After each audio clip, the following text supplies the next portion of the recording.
సంతానానికి సంబంధించిన విషయాలలో వారి యొక్క మానసిక వ్యవహారాలు కూడా మిమ్మల్ని చికాకు కలిగించే అవకాశాలు, అంటే వాళ్ళ యొక్క విద్యా విషయంలో కానీ వారి యొక్క వ్యక్తిగతమైన విషయాలు కానీ కొంత వారి మీద ఎక్కువ శ్రద్ధ పెట్టవలసిన సమయంగా మనం భావించవచ్చు. అది మీకు కొంచెం ఘర్షణాత్మకంగా ఉంటుంది. సంతానంతో విభేదాలు, అంటే వారి యొక్క అభిప్రాయాలకి మీ అభిప్రాయాలకి పొసగకపోవడం, లేకపోతే ఆ విషయాల పరంగా కొంత వాగ్వాదాలకు అవకాశాలు, ఇలాంటి వాటికి ఘర్షణ అనేది.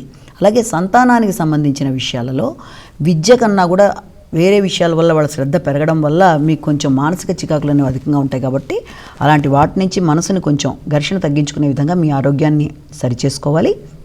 అంతేకాకుండా వృత్తిపరమైన విషయాల్లో కొంత ఆశించిన స్థాయిలో అభివృద్ధి అన్న విషయంలో మీరు కొన్ని ఆలోచనలు చేసుకుంటారు. అవి కొంతవరకు సక్సెస్ఫుల్గా ముందుకు వెళ్ళడానికి అవకాశం ఉంది. ఆకస్మికమైన ధనలాభాలు కానీ ఆకస్మికంగా వ్యక్తుల పరిచయాలు కానీ కొంత మీకు ఊరటని కలిగించే అవకాశం అనేది